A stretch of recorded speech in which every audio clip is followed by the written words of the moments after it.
비가 오는 게 좋을까요? 날씨가 맑은 게 좋을까요? 비 와도 좋고 맑아도 좋다. 왜요? 하나님이 주신 거니까. 우리 그 믿음 가지고 살았으면 좋겠습니다. 옛날 어느 어머니에게 두 아들이 살았는데 한 아들은 우산 장사였답니다. 우산 장사 뭐가 있어야 장사 잘 될까요? 비 와야 돼요. 그런데 또 한 아들은 이게 집세기 장사였대요. 집시는 비가 오면 좋을까요? 안 좋을까요? 날씨가 맑아야 되는 거예요. 엄마가 늘 걱정이에요. 왜? 비 오면 집세기 장사하는 아들이 걱정이고, 비가 오면 집세기 하는 아들이 걱정이고, 비가 안 오면, 해가 맑으면 우산 장사가 걱정이고, 어떤 현자가 찾아와서 이렇게 해석을 해줬대요. 뭘 그렇게 걱정하십니까? 비가 오면 우산 장사하는 아들이 잘 될 것이고, 해가 맑으면 집심 장사하는 장사가 잘 될 텐데 뭘 걱정하십니까? 해석의 차이라는 것 우리가 알 수가 있습니다. 똑같은 상황을 보고도 어떻게 해석하느냐에 따라서 마음의 근심을 가지고 살 수도 있고 마음의 기쁨을 가지고 살 수도 있는데, 바로 하나님의 백성들은 하나님의 관점을 가지고 살아감으로 말미암아 평강을 누리고 항상 기뻐하며 살게 될 줄로 믿습니다. 여름철에 비가 많이 오죠. 또 이렇게 여름철에 비 오면서 태풍도 일어나고 가끔은 회오리 바람이 일어납니다. 중국어로는 이제 롱젠펑이라 그래요. 롱젠펑이라 그러는데, 롱젠펑이라는 얘기는 용이 꿈틀거리면서 그 회오리 바람을 일으켜서 올라가는 그림. 그래서 이제 그렇게 되는데, 그 말 그대로 금년 4월 달에 중국에서 이 초등학교 운동장에서 애들이 있는 거기에서 갑자기 회오리 바람이 일어나가지고 이 초등학생을 들어 올렸어요. 3m까지 들어 올렸다 떨어져가지고 다쳤다 그러는데, 참 무서운 바람들인 것 같아요. 그런데 이런 것을 이제 미국에서는 뭐라 그러죠? 토네이도. 그죠? 토네이도는 그거보다 더 심한 거 우리 아시죠? 가장 심한 토네이도가 1925년 3월 달에 미국 미주리주에서 발생했던 것인데요.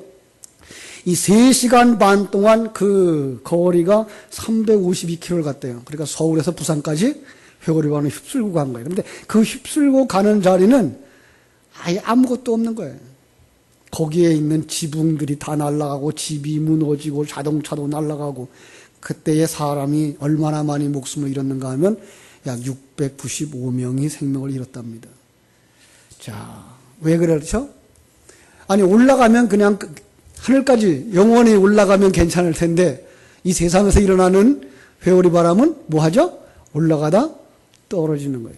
지상에 있는 그 만유 인력에 의해서 내려오기 때문에 크게 다치고 부서지는데, 오늘 본문도 사실은 바람 타고 올라간, 죽은 것도 아니고 떨어진 것도 아니고 영원한 세계로 가버린 사람의 이야기가 나와요. 과학자들이나 이 세상의 개념으로는 이해가 되지 않는 상황의 발생이죠. 이렇듯이 성경에 죽음을 통과하지 않고 하늘로 올라간 분이 두 분이 계셔요. 한 분은 오늘 이야기하는 엘리야, 또 한 사람은 창세기 5장에 나오는 에녹인 것을 우리가 알 수가 있습니다. 오늘 저는 이 세상에서 그런 일이 일어날 수 있느냐 없느냐를 논하려고 하는 건 아닙니다. 왜냐하면 성경이 말하고 싶은 하늘에 대한 설명만 하려고 해도 한참을 해야 되기 때문에 그렇습니다. 자, 그런데 오늘 이 이야기를 통해서 무엇을 우리에게 계시하려고 하느냐, 여기에 초점이 있습니다. 자, 거기에 등장하는 인물이 있어요. 한 사람은 엘리야고 한 사람은 엘리사. 자, 그 사람들이 어떤 사람이며 어떻게 살았느냐의 관점보다는 먼저 그 사람의 이름에 한번 초점을 맞춰보시기 바랍니다. 엘리야라는 이름의 뜻은 여호와는 하나님이다. 또 하나는 여호와의 하나님이다. 이런 뜻이에요. 그럼 그가 바로 하나님을 보여주는 자, 이렇게 보시면 돼요. 엘리사는요, 여호와는 구원이시다. 여호와의 구원, 여호와의 구원받은 자, 이런 의미로 해석하면 됩니다. 이 여호와라고 하는 말, 여호와, 예호바, 또 야훼 이렇게들 번역하고 있는데요. 그 하나님의 또 다른 이름은 엘로힘입니다. 그런데 하나님, 여호와의 이름이 언제 그들에게 알려지기 시작했을까요? 그들에게 알려진 것은 출애굽기 이후예요.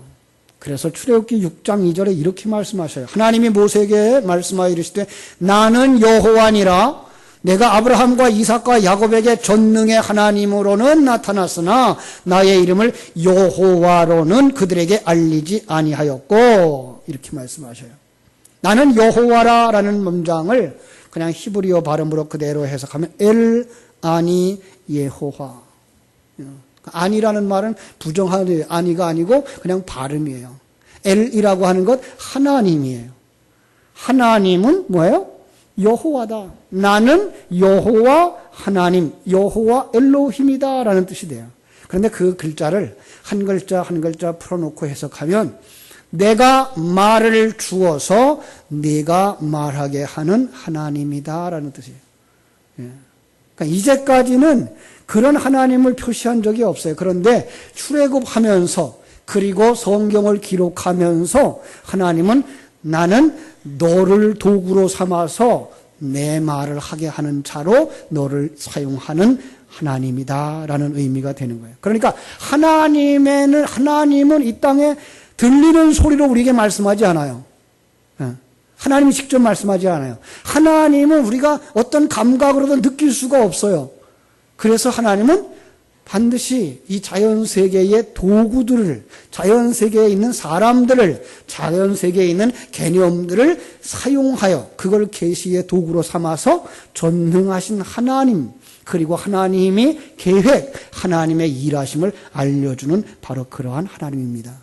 그런 면에서 엘리야는 어떤 모습을 우리에게 보여줄까요? 오늘 본문이 엘리야와 엘리사를 통해서 보여주는 거예요.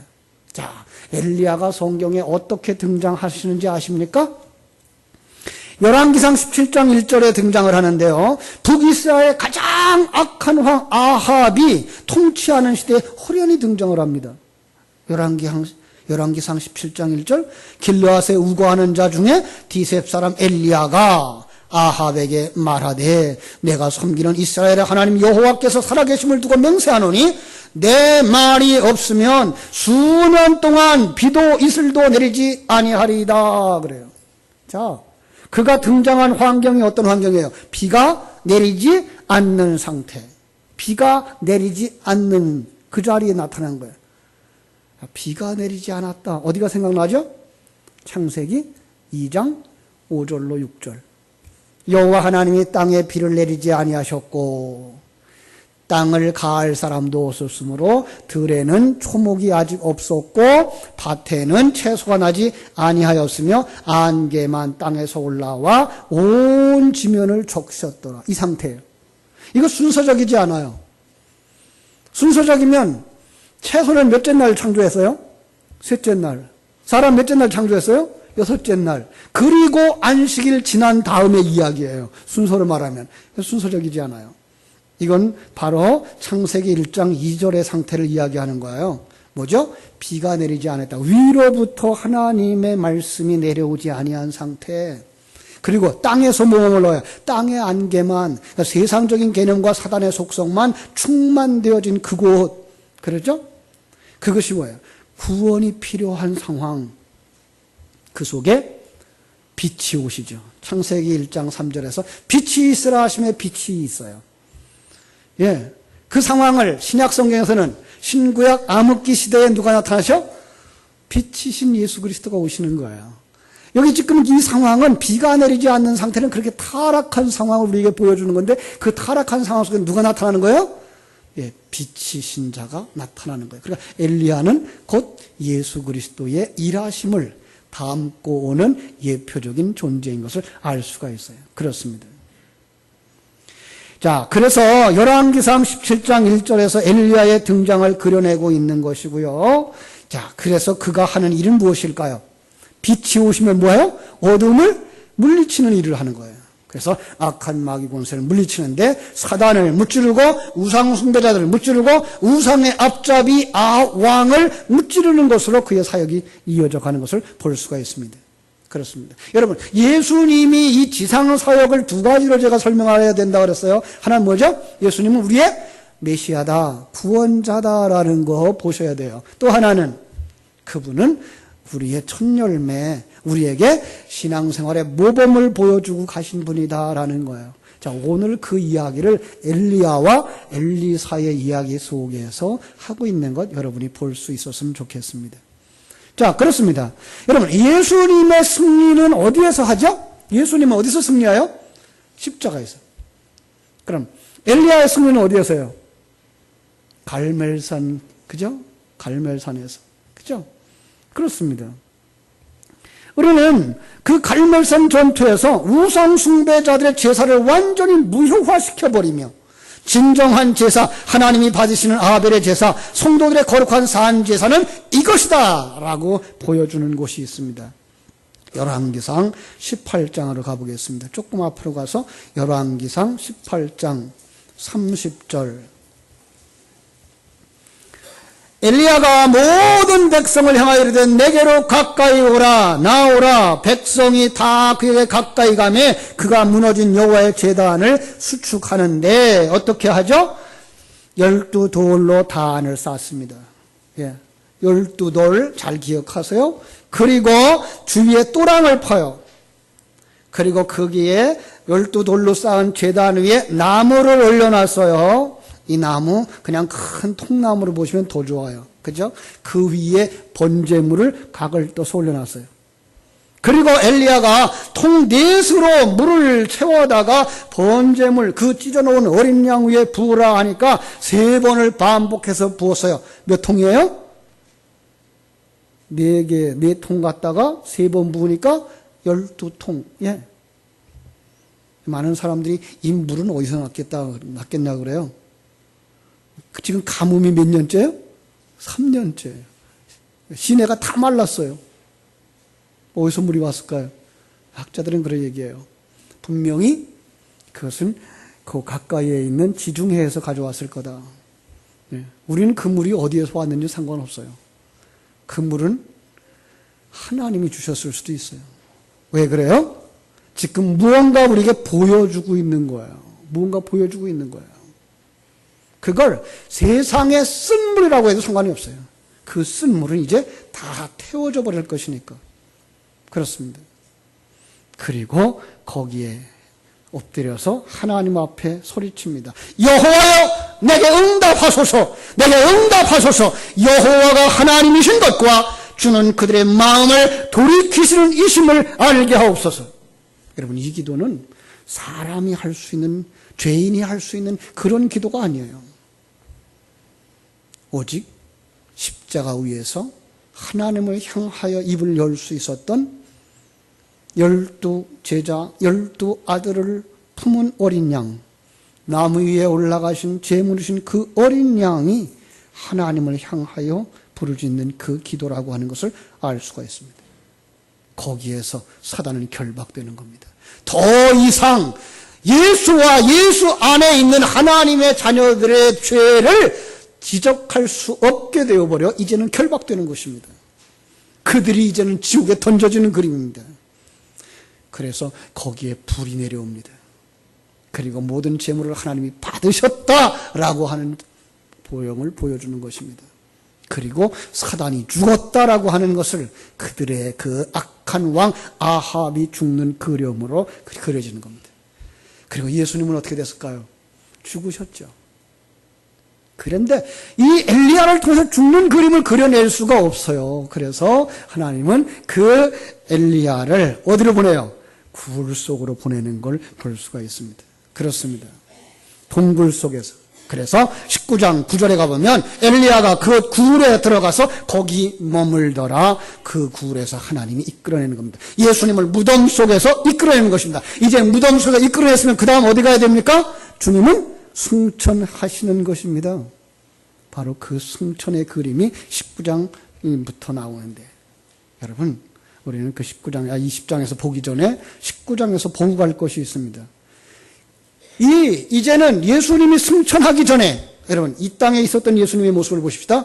예수님 승천하시기 전에 제자들에게 부탁을 합니다. 그 제자들에게 이렇게 가르쳐 주더라라는 얘기를 그 엘리사를 데리고 걸어갔던 몇 지방이 나타나는 것을 볼 수가 있습니다. 19장 한번 볼까요? 자, 19장에서 이렇게 말하고 있는 것을 볼 수가 있습니다. 20장으로 가보겠습니다. 20장에 가서 19장부터 먼저 보고 갑니다. 19절. 엘리야가 거기서 떠나 사밧의 아들 엘리사를 만나니 그가 12결의소를 앞세우고 밭을 가는데 자기 12째 결의소와 함께 있더라. 엘리야가 그리고 건너가서 겉옷을 그의 위에 던졌더라. 자, 여기 오늘 제목이 주어진 옷이 나오기 시작하죠. 엘리야의 옷, 그렇습니다. 우리는 여기서 예수의 옷에 관한 메시지를 만나게 됩니다. 그 옷을 던져 입힘으로 죄인을 부르시는 하나님의 모습입니다. 요 몇 년간 저와 같이 말씀을 묵상하면서 그리스도의 의를 덧입은 사람만 하나님 앞에 서며 그리스도의 의 안에서 그가 의로운 자 되어진다라는 말씀을 들었습니다. 그러니까 12결의 소를 몰던 엘리야, 여기도 12이라는 숫자, 누구죠? 제자들이죠.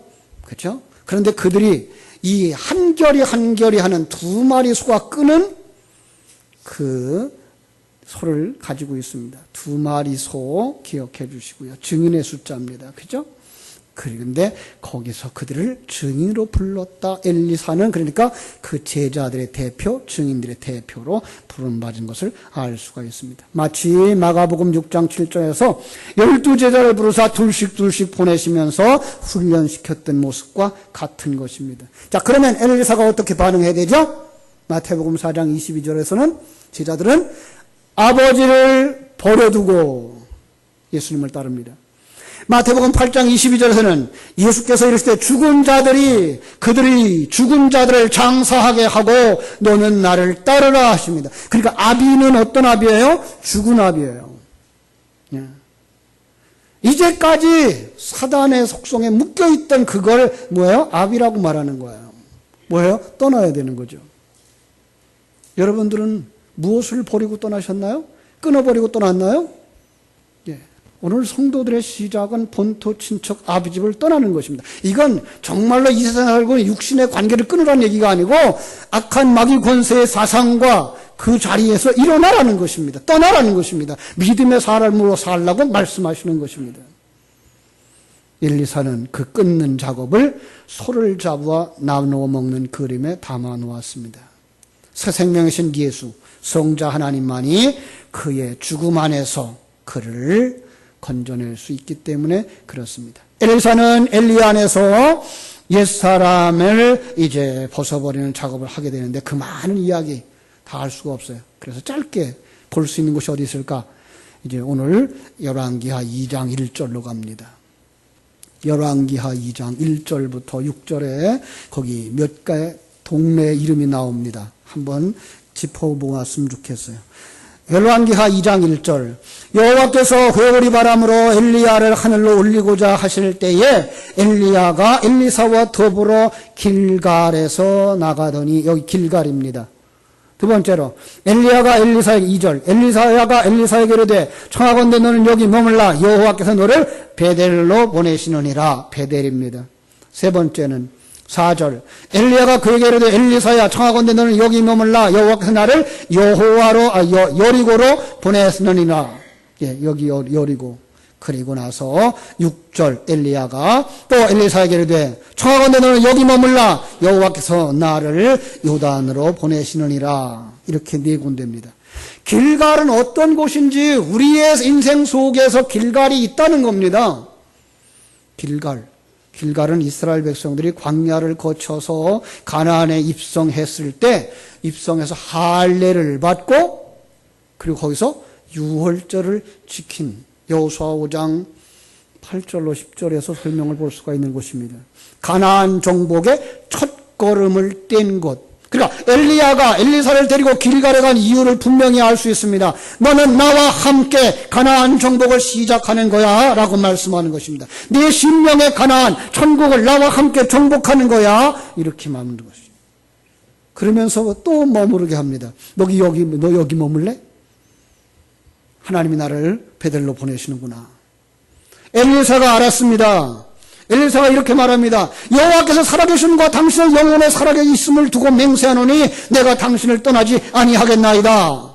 주님을 떠나면 죽는 것인 것을 그는 알았습니다. 그래서 그들은 베델에 이릅니다. 베델, 그 이름 그대로 하나님의 집입니다. 하나님을 만나는 장소입니다. 축복의 장소요, 은혜의 장소요, 기도의 장소, 결단과 소원의 장소. 여러분 모두 다 이 베델로 올라온 사람이 되어지기를 주님의 이름으로 축원합니다. 바로 하나님을 만나는 장소, 교회를 상징한다고 할 수 있을 것입니다. 교회는 하나님을 만나는 장소입니다. 축복의 장소입니다. 은혜의 장소입니다. 기도의 장소입니다. 결단과 소원의 장소입니다. 엘리야가 또 묻습니다. 하나님이 나를 여리고로 보내는구나. 너는 여기 머무를래? 여러분, 하나님은 항상 우리 앞에 이런 시험을 던지면서 결단할 것을 요구하고 있습니다. 여러분, 이 시험에 넘어지는 자가 없기를 주님의 이름으로 축원합니다. 주의 말씀에 순종할까? 내 생각대로 할까? 이리 갈까? 저리 갈까? 우리는 매일매일 이 결정의 순간들을 믿음으로 할 것인가 세상을 따를 것인가의 그 시험대 앞에 섭니다. 그때에 어리석은 자가 되어져서 세상을 취하는 자가 되지 마시고 참으로 주님과 함께 동행하는 자 되어지기를 주님의 이름으로 축원합니다. 이번에는 여리고에 이르렀습니다. 여리고, 무엇 생각납니까? 이스라엘 백성들이 가나안 정복을 위해서 첫 번째 전쟁을 했던 곳. 당연히 무너뜨려야 할 것이 있는 곳. 여러분, 우리 안에 당연히 무너뜨려야 할 것이 있다는 사실, 여전히 있다는 사실, 이 성이 무너져야 새 성 예루살렘을 쌓을 수 있기 때문입니다. 하나님의 비유 가운데에 어떤 사람은 거듭나는 과정, 어떤 사람은 여리고로 내려가다가 강도를 만나 거반 죽게 됩니다. 여러분, 이걸 또 다른 각도에서 볼까요? 그는 강도를 만나야, 다시 말하면 옷이 벗겨지고 죽게 때려 맞아야 누구를 만납니까? 기름 부어주는 자, 포도주 부어주는 자를 만납니다. 우리 여리고 성은 무너져야 됩니다. 우리는 옛사람이 무너져야 됩니다. 그래야만 300인 기도원의 용사가 가졌던 질그릇이 깨질 때 그 속에 뭐가 나와요? 횃불이 나오는 거예요. 성령이 나오는 거예요. 성령의 역사가 일어나는 거예요. 성령의 인도함을 받게 되는 거예요.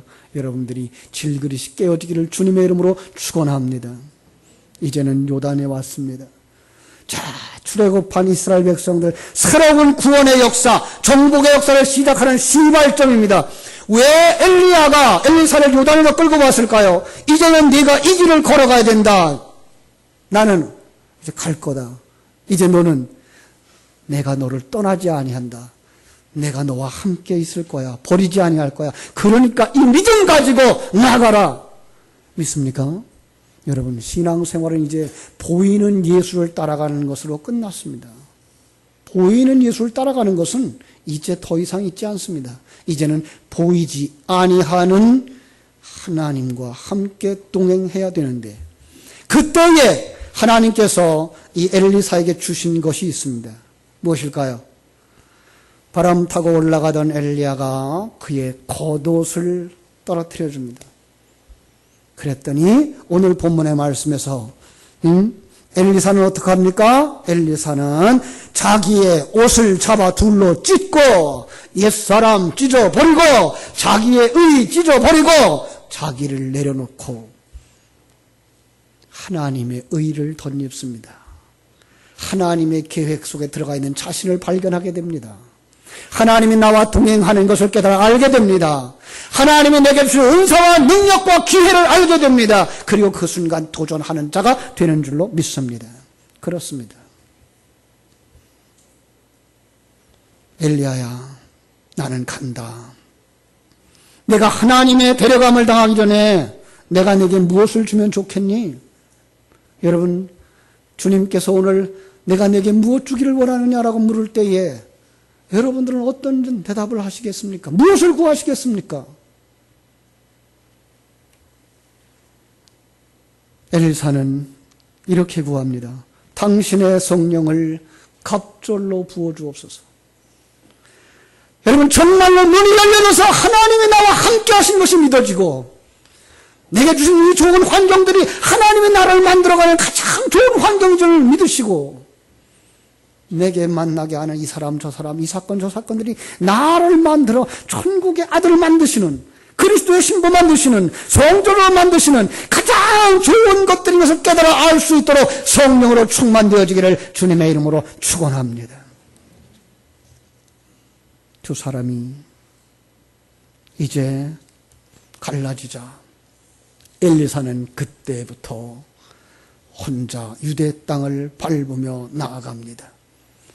그가 가지고 있던 옷으로 요단강을 가르자, 요단강을 내려치자 요단강물이 갈라집니다. 무엇을 생각납니까? 이스라엘 백성들이 가나안으로 들어갈 때에 말씀의 언약궤를 맨 제사장들이 요단을 밟고 서자 요단강물이 갈라지는 것입니다. 그리고 하나님의 백성은 마른 땅을 건너는 것입니다. 가나안 정복이 엘리사를 통해서 일어나기 시작하는 것입니다. 말씀이 갈라지는 것입니다. 진리의 말씀과 비진리의 말씀이, 이 세상에 보이는 것 속에 담아줬던 그 생명이 갈라져 보여지는 것입니다. 이제 엘리사는 가는 곳마다 증인의 역할을 감당하며 살리는 일을 감당합니다. 나쁜 물로 말미암아서 아무것도 자라지 못하는 그러한 땅에 소금을 뿌리고, 여러분 이거 소금 뿌리면 안 되죠.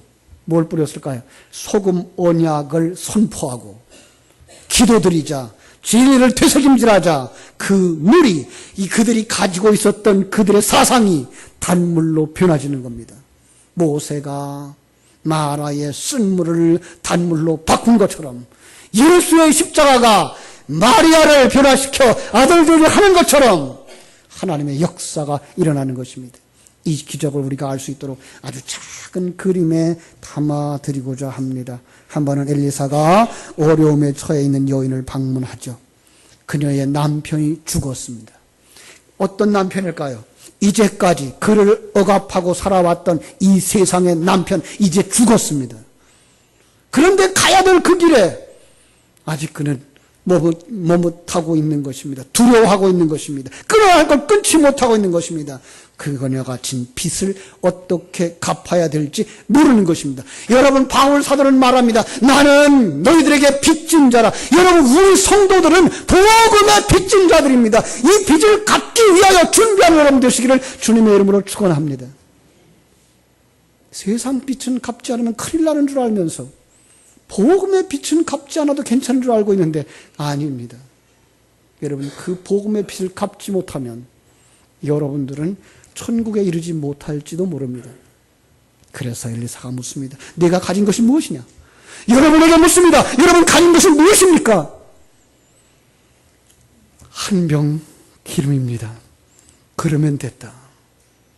여러분 속에 예수 생명이 있습니까? 성령이 있습니까? 그러면 됐습니다. 이제 나아가서 그릇을 빌라. 네가 빌릴 수 있을 만큼, 내 능력이 자랄 만큼 준비하라. 그리고 그 기름을 부어라. 부어라. 부어라. 되새붓고 되붓고 되새기고 되새기고 되새기고 그의 그릇이 가득 찼습니다. 삶의 풍성함이 넘치게 됐습니다. 필요한 자에게 얼마든지 나눌 수 있는 자가 되었습니다. 사랑하는 여러분, 오늘도 우리 하나님께서 우리에게 말씀하십니다. 내게 있는 것이 무엇이냐? 하나님이 여러분 입에 넣어준, 하나님이 하늘로부터 여러분 속에 부어준 그 진리의 말씀, 하나님의 생명, 한 병 기름이면 족합니다. 그런데 그걸로 족하지 않습니다. 되새김질 해야 됩니다. 나누셔야 됩니다. 들을 수 있는 사람과 나누십시오. 교사들은 학생들과 그것을 나눌 수 있도록 여러분 속에 그 기름을 되새김질 하십시오. 구역장들은 구역식들과 나누십시오. 부모님들은 자녀들과 나누십시오. 여러분, 나누면 주는 자가 받는 자보다 복이 있다 하신 말씀이 여기 있습니다. 주면 줄수록 여러분 속에 기름은 배가 되고 배가 되어지고 그릇마다 차고 넘쳐 여러분의 그들이 가득 차게 될 줄로 믿습니다. 그래서 마지막 시대에 이 엘리사와 같은 사명을 잘 감당하고 주님 앞에 서는 날 잘했다 칭찬 듣는 복된 이 시대의 엘리사들이 되시기를 주님의 이름으로 축원합니다. 기도하겠습니다. 하나님 우리 아버지 크신 은혜와 사랑을 감사하고 감사합니다. 하나님께서 엘리야와 엘리사를 통하여 오늘 하나님과 우리 사이의 모습들을 보여주셨습니다. 우리 주님은 분명 구원자임이 맞습니다. 그런데 구원자로만 살고 가신 것이 아니라 우리들의 삶의 모범을 보여주고 가셨습니다. 주님을 따라갈 수 있는 사람들, 주님처럼 살아갈 수 있는 사람들, 오늘 말씀에서 보여주신 엘리사처럼 주님과 함께 하나님이 허락하신 그 길을 따라 한 걸음 한 걸음 나아갈 때에 아버지 하나님이여 오늘 우리 속에 성령의 기름이 차고 넘치게 하여 주시옵소서. 평강이 넘치게 하여 주시옵소서. 기쁨이 넘치게 하여 주시옵소서. 주님의 삶을 살아가면 살아갈 수 있도록 속에 있는 말씀을 생명을 나누면 나눌수록 더 풍성해지고 더 충만되어지도록 하나님 축복하여 주시옵소서. 예수님의 이름으로 기도하옵나이다. 아멘.